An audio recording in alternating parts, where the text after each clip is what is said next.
Brewing techniques for juniper, spruce, fir and pine. This is the second part of my guide to brewing with coniferous trees and shrubs. The first part described the evergreen brewing ingredients, such as juniper branches, juniper berries, spruce, fir, eastern red cedar, and pine. Now we delve into brewing techniques and recipes. Whether you are brewing traditional Nordic farmhouse ale or innovating something new, this guide helps you to brew better beer.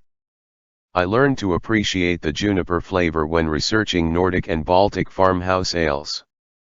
I have tasted hundreds of Finnish, Norwegian, and Estonian farmhouses ales where juniper adds outstanding evergreen forest flavor.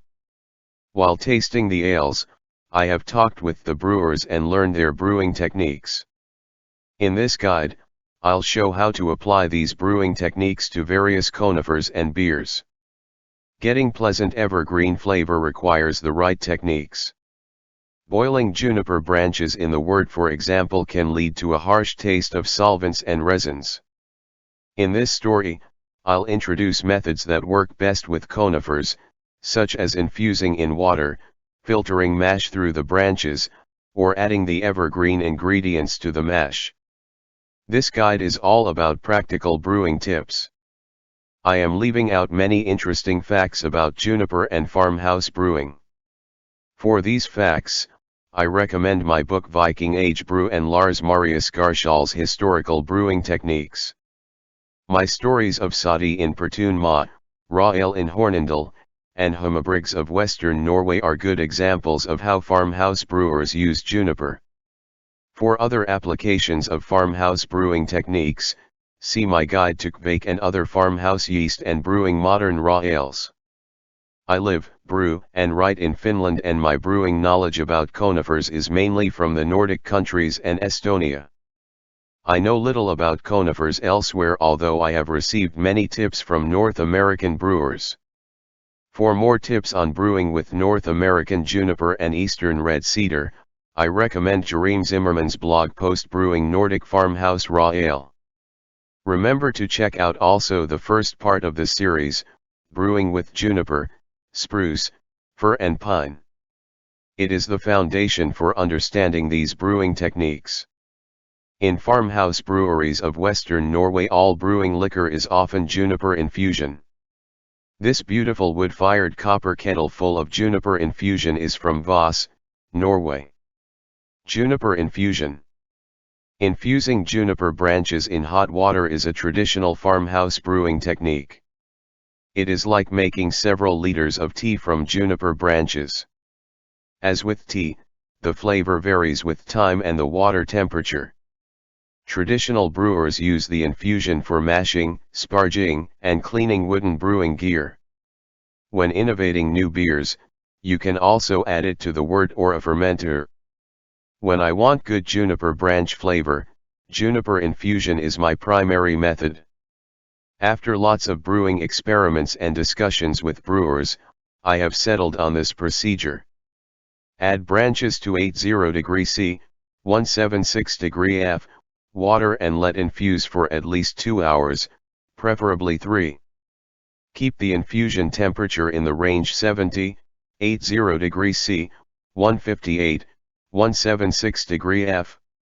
If you use this infusion for mashing, make a second weaker infusion for sparging by pouring more hot water onto the spent branches.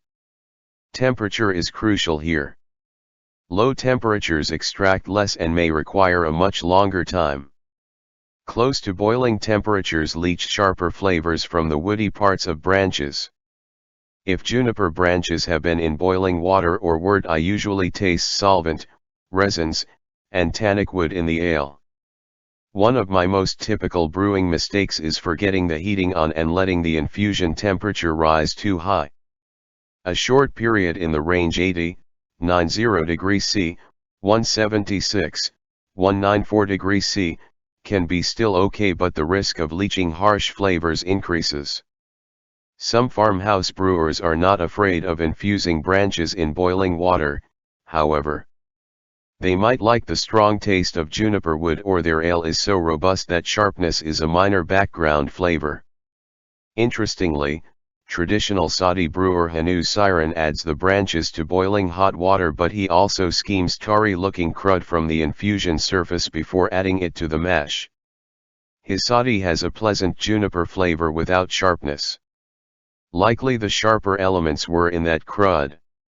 When 80°C, 176°F, is the maximum, only a small amount of oily stuff rises to the surface and I don't see a need for a skim. When making an infusion for cleaning wooden vessels, boiling temperatures are probably better. I suspect that the resins from the branches create an antibacterial coating for wooden surfaces. Juniper infusion fills the whole house with fantastic evergreen forest aroma. It is like a kettle full of herbal tea. I like this method also because the quality and intensity of the juniper flavor can be judged by tasting the infusion. With the lower temperature method described above, the amount of branches can be fairly high. A 10-liter bucket of branches, measured without compressing them, for a 20 to 25-liter batch gives firm flavor. This amount is also recommended for Western Norwegian farmhouse ales in historical brewing techniques.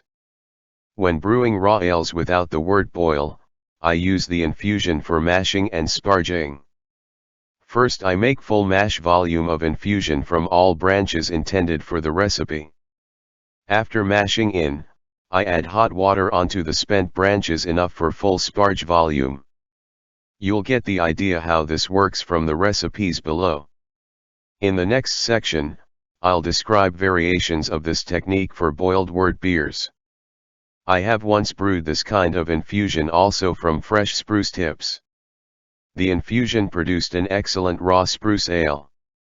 I need to do more tests, but I likely that the fusion will be my preferred method for all kinds of conifer beers. Conifer infusion can be used for meads and sodas as well. Once I made a tasty juniper lemonade from juniper infusion, honey, and lemons. Dissolving honey into conifer infusion sounds like a great way to make mead. After 3 hours the juniper infusion color is amber to mahogany. The needles look dark green and a thin oily film floats on the surface. Infusion for boiled wort beers. I believe the needles and berries have also more fragrant aromas and flavors that evaporate in the boil. Therefore, I have explored different kinds of infusion methods for boiled wort beers. Juniper branches can be also infused in the wort, but I recommend avoiding temperatures above 80°C, 176°F. One option is to use a method similar to the hop stand. After the boil, cool your wort to 80°C, 176°C, and add juniper branches to the wort. Let them infuse 30 to 90 minutes before cooling to fermentation temperature. It seems that juniper branches benefit from fairly long infusion times, and the juniper stand should be at least 30 minutes. Therefore, I have added this modification. Before the wort boil, make a very condensed juniper infusion. After the boil, cool your wort to 80°C, 176°C, add this infusion to the wort and let infuse a while. See my recipe autumn below for how this works. Nevertheless, plenty of good juniper flavor remains even with the boil. Norwegian vassals are mashed and sparged with juniper infusion and the wort is boiled for several hours. Yet the juniper flavor is excellent. Even with the juniper stand, I like to build the juniper backbone with mash and sparge infusion. Wort boil for spruce tips. Fresh spruce tips can be infused in boiling water or wort without the fear of sharp flavors. Alaskan home brewer Pete DeVaries recommends boiling the fresh spruce tips in the wort for 1 hour. I have found this to be ideal for sugar extraction while minimizing vegetable and chlorophyll extraction, says DeVaries, referring to sugars in the spruce tips. According to DeVaries, 1 quart of uncompressed spruce tips for a 5-gallon batch, 1 liter for 20 liters, gives subtle background flavor, and the amount can be doubled for barley wines. These tips are documented in Gordon Strong's book Brewing Better Beers, Brewers Publications 2011, pages 214 to 217. I have brewed tasty beers with this method, using 1/2 liters of branches for a 20-liter batch.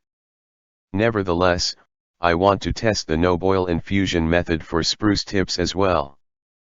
Perhaps it gives some extra flavors that would be lost in the boil. For raw ales, I have successfully brewed by adding spruce tips to the mash, more about this below. I don't know if the word boil works for fir or pine. Lautering through branches. This is a traditional Saudi lauter tun known as Querna. The most traditional way of using it is to build the mash filter from juniper branches and or straws. Photo courtesy of Veikko Kivioja. Among Nordic and Estonian farmhouse brewers, laying juniper branches to the bottom of the lauter tun is the most common way of using juniper. The branches provide an effective mash filter and flavor as well. In the past, straws were often laid along with the branches. Today straws filters are rare, but I know several farmhouse brewers who still lauter through juniper branches. The flavor provided by the juniper filter depends on various things besides the amount of branches. Some Norwegian brewers use branches that have already been in the infusion, but Saudi brewers usually lauter through untreated branches. Infusion is a less common flavoring method among Saudi brewers. Lautering time and mash temperature affect flavor extraction too. Farmhouse brewers typically lauter slowly, which gives plenty of contact time. Some Saudi brewers bring the mash to simmering boil before lautering, and this can release harsher flavors from the branches. Seeing a juniper filter makes me smile every time, and the method can give excellent evergreen flavor. Nevertheless, when I want best possible juniper flavor, I prefer the infusion method. The infusion gives far more control over the flavor intensity and quality. Nordic farmhouse brewers haven't used other conifers in the lauter tun, perhaps because juniper is widely available and works very well year-round. But what's stopping you from lautering through spruce, fir, or pine? Birch twigs could work too. Some Saudi brewers have used pea sprigs in the past, and one traditional Lithuanian brewer uses raspberry canes. Juniper branch filter for brewing Estonian farmhouse ale, Kodulu. The filter can be massive without an overpowering flavor, provided the temperature in the lauter tun does not exceed 80 degrees C, 176 degree F. Adding conifers to the mash. Adding conifers to the mash along with grains is a very simple way to extract evergreen flavors. I have used this approach successfully for various brewing herbs. Interestingly, mash hopping seems to be somewhat ineffective. Traditional farmhouse brewers don't add juniper branches to the mash. It simply isn't a tradition. Yet it mimics lautering through branches, and for brewers with a modern brewing setup it is a convenient shortcut. I have added juniper branches to the mash many times, but only when brewing Saudi with a delicate juniper character. Around half a liter for 20 liters of Saudi has given a subtle flavor that Finnish Saudi devotees appreciate. 1 liter per 20 liters didn't taste pungent and is closer to my preference, but some Saudi traditionalists might find it a tad too sharp. I suspect that the juniper infusion and mash addition produce a different kind of flavor, but I haven't tested this conception properly. For the same amount of branches, the infusion method described above might give a milder flavor. Perhaps mash extracts more wood flavor. I'm planning to test these hypotheses with bigger mash additions. Nevertheless, adding conifers to the mash workable way to extract flavor from juniper and other conifers. Whatever conifers you use, I recommend a steep time of 2 hours or more. 0.5 to 2 liters of juniper branches for 20 liters of beer, 0.5 to 2 quarts for 5 gallons, should be a good starting point for mash junipering. One Canadian brewer commented that he likes to use 2 liters for 15 liters of ale. I don't know what kind of ale. I have brewed a tasty spruce raw ale with this method. I used a liter of spruce tips in the mash for a 20-liter batch of soddy-like ale. The flavor was subtle, and next time I would add 2 liters. When we brewed Oregonian Nordic Soddy at the Ale Apothecary, we added fir tips to the mash. Post-fermentation methods. Traditional farmhouse brewers don't add juniper to the fermenter, but there are some interesting options for adding evergreen flavor after fermentation. I try to extract all or most conifer flavors on the hot side before fermentation. A concentrated infusion could be added after fermentation, but I haven't tested that. The infusions and mash additions on a brew day have worked so well. Bill Green, Oak Hill Honey Brews on Instagram, has experimented with adding conifer branches into a fermenter when making meads. He said that the flavor wasn't as good as from an infusion. The aroma of juniper berries is so fragile that I prefer to add them after fermentation to a fermenter or keg. This brings a nice perfumey gin-like scent but little flavor. If you are worried about wild yeast on berries, you can blanch them in hot water. 0.75 g of berries for a liter of beer is a subtle starting point for dry junipering. I have wood-aged my home brews with birch, alder, and cherry wood. I'm yet to try juniper wood, but I think it has great potential. The aroma of juniper wood is fantastic.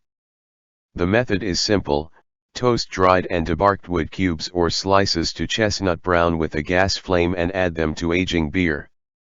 This a local DIY alternative to oak cubes and works well with beers that benefit from aging, such as imperial stouts and barley wines. Juniper branches and dry juniper wood can be used for smoking food or malt. See my story Takatalo and Tampurai, a cold smoking farm brewery, about a Finnish brewery that smokes their malt with alder and juniper wood. A traditional Finnish soddy drinking vessel, harika. It is usually made from juniper, and the wood aroma is so strong that whatever you drink from it tastes as if brewed with juniper.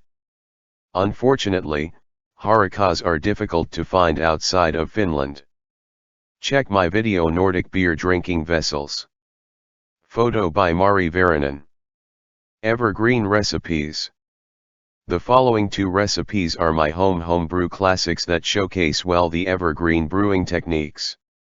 See my guide to Kveik and other farmhouse yeast for fermentation tips. Autumn. In the Nordic countries, food is seasonal, and I view beer the same way too. Many of my house beers are only seasonally available and perfect for the season. In the fall season, autumn is my preferred beer, hence the name. It pairs well with hearty Nordic fall and winter foods, such as stews, soups, mushrooms, and game. Autumn is a modern beer with a standard wort boil. Rich maltiness similar to Oktoberfest beers is the primary flavor. Juniper provides a delicate background note. Juniper flavors can fade fairly steeply, and hence I aim for a pronounced evergreen forest flavor when the beer is tapped. The recipe below can be brewed in 2 different ways. In the first version, juniper infusion is added to the wort after the wort boil. Because juniper does not go through the boil, this version preserves well the delicate evergreen forest aroma of branches. In the second version, juniper infusion is used for mashing and sparging, similar to Norwegian farmhouse ale Vassøl. This version gives a deeper aftertaste, but some aromas will be lost in the boil. If you want to tinker with the recipe, you can also combine the 2 methods. I like to keep fermentation flavors subdued. Yet subtle fruitiness can pair well with juniper. Kveik or ale yeast with a clean or mildly fruity profile work well. I have had good results with Omega Esp Kveik that produces subtle flavors of raisins and plum. Lager like Omega Lutra Kveik has worked well too. Lager yeast would work too, but I want to tap this beer soon after brewing. My home brew Autumn has the color of autumn leaves and tastes perfect when nature wilts. Photo by Mari Varinen. Autumn, recipe for 20 liters. Original gravity, 1.060, 14.7 degree P. Final gravity, 1.014, 3.6 degree P. Alcohol by volume, 6%. IBU, 25. Malts. 2.9 kilograms Vienna malt, 49.5% of malt. 2.9 kilograms Pilsner malt, 49.5%. 0.06 kilograms dehusked black malt, 1%. Bitterness hops for 25 IBU. 4 to 5 liters of juniper branches, top twigs, blue and green berries are okay. Kveik or ale yeast, neutral or slightly fruity. Version 1. In this version, you'll be adding a condensed juniper infusion to the wort after the boil. Therefore, you need to brew a higher gravity wort that you can afford to dilute. The wort gravity should be around 1.072 after the wort boil and before adding the infusion. When the wort and the juniper infusion are combined, you should have your target post-boil volume and gravity. Prepare the juniper infusion before you start mashing. Use 0.8 volumes of water for 1 volume of juniper branches. 4 liters of juniper branches will be infused in 3.2 liters of water. Keep the infusion temperature in the range of 60 to 80 degrees Celsius, 140 to 176 degrees Fahrenheit, during the brew day. Mash at 65 to 67 degrees Celsius, 149 to 153 degrees Fahrenheit, for 60 minutes. Boil the wort for 75 minutes and bittering hops for 60 minutes. After the boil, combine the wort and juniper infusion when the wort temperature is below 80 degrees Celsius, 176 degrees Fahrenheit. I chill the wort to 80 degrees Celsius, 176 degrees Fahrenheit, pour the infusion into the kettle, and then continue chilling. You can also chill the wort all the way and then add the infusion. I like to add both the liquid and the branches to the wort to get the most out of the juniper. Let the yeast do its magic. Bottle or keg with soft to medium carbonation. For bottle conditioning, I recommend 4.5 grams of table sugar per liter of beer. Note, the juniper branches won't be boiled, but I don't see any sanitation issues. An hour above 72 degrees Celsius, 162 degrees Fahrenheit should pasteurize the infusion. Version 2. 2 to 3 hours before mashing, make enough juniper infusion for mashing.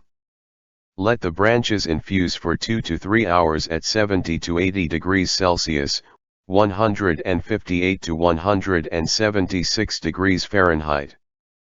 Before mashing in, heat the infusion high enough to arrive at a mash temperature of 65 to 67 degrees Celsius, 149 to 153 degrees Fahrenheit. Mash in with juniper infusion and keep the mash at this temperature for 60 minutes. After mashing in, add more hot water onto the spent juniper branches to make an infusion for sparging. Start lautering and sparge with the juniper infusion. Boil the wort for 75 minutes and bittering hops for 60 minutes. Chill the wort to fermentation. Let the yeast do its magic. Bottle or keg with soft to medium carbonation. For bottle conditioning, I recommend 4.5 grams of table sugar per liter of beer. Trolldrick. This beer has an incredibly robust yet soft evergreen forest flavor. An unusual flavor bomb, but also magically drinkable. Therefore I named the beer Trolldrick. In Swedish, Trolldrick means a magic potion, you know, the stuff that Asterix drinks, though the direct translation is troll's drink.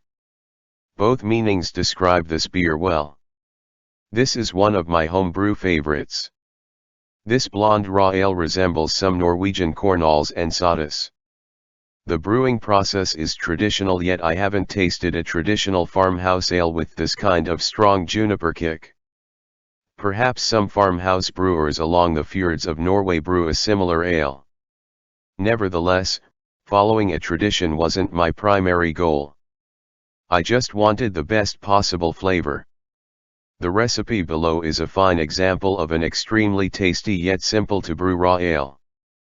Check out my guide Brewing Modern Raw Ales for more information about this kind of no-boil beers. I have brewed this ale with juniper branches and spruce tips.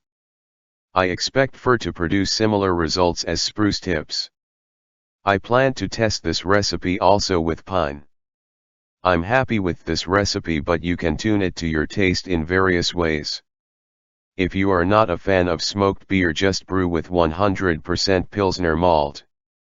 This beer will be excellent without smoked malt, but in my mind aromas of evergreen forest and campfire is an outstanding pairing. I like the striking contrast of very pale beer and surprisingly strong taste. If you want a more impressive amber color, you can add, for example, some caramel rye malt. Just keep the malt base mellow and drinkable. This beer can be brewed with various kinds of yeast. Clean or mildly fruity kveik or ale yeast would be a safe choice, but there's also room for more expressive fermentation flavors. I tested the recipe with Stalgen kveik and citrus fruit flavors from this kveik fitted in perfectly. Surely Voss type kveiks work well too. Trolldrik is an unusual beer and also unusually good. One sip and I feel like I'm in a troll forest. Photo by Mari Varanen. Trolldrik, recipe for 20 liters. Original gravity, 1.075, 18.2 degree P. Final gravity, 1.018, 4.6 degree P. Alcohol by volume, 7.5%. IBU, 10. Malts. 4.9 kilograms Pilsner malt, 75% of malt. 1.6 kilograms wood smoked malt, 25%. 10 to 12 liters of juniper branches, or 2 to 4 liters of spruce or fir tips. 20 to 40 g of medium alpha hops for 10 IBU, hop tea. Kveik or ale yeast. Make an infusion from the juniper branches, spruce tips, or fir tips with enough water for the mash. Let the branches or tips infuse for 2 to 3 hours. Before mashing in, heat the infusion high enough to arrive at a mash temperature of 66 to 68 degrees Celsius, 151 to 154 degrees Fahrenheit. Keep the mash at this temperature for 45 minutes. Once you have mashed in, add more hot water onto the spent branches or tips to make an infusion for sparging. At this point, prepare the hop tea, boil the hops in a small amount of water for 1 hour, and then dump the whole tea into the mash. Use around 1 liter of water per 30 grams of hops, quart per ounce. Note, this method gives roughly half of the bitterness of a typical wort boil. Raise the mash to 70 to 72 degrees Celsius, 158 to 162 degrees Fahrenheit, and hold at this temperature for half an hour. Then raise to 75 to 78 degrees Celsius, 167 to 172 degrees Fahrenheit, for the final 30 minutes. Begin lautering, and recirculate until the wort runs clear. Sparge with 75 to 78 degrees Celsius, 167 to 172 degrees Fahrenheit, juniper infusion until 20 liters is collected. Chill the wort to fermentation temperature and pitch yeast. Let ferment completely and bottle or keg when most yeast has flocculated. Smooth carbonation similar to cask conditioned ale is perfect for this beer. If bottle conditioning, I recommend 3 to 3.5 grams of table sugar per liter of ale. This completes my 2-part series of brewing with conifers. As you have seen, this is a multi-branched topic and a lot remains to be tested. I will continue researching and collecting information. I will update this guide whenever something new comes up. The same applies also to Part I on evergreen ingredients, brewing with juniper, spruce, fir and pine. Update history. August 7, 2021, added new information about spruce tips to sections juniper infusion and the recipe trolldrick. October 2, 2021, updated the autumn recipe based on my recent brewing experiments. I divided the recipe into two different juniper flavoring methods. I bumped up the amount of juniper branches from 3 to 4 to 5 liters. I changed the Vienna Pilsner malt balance to half-half.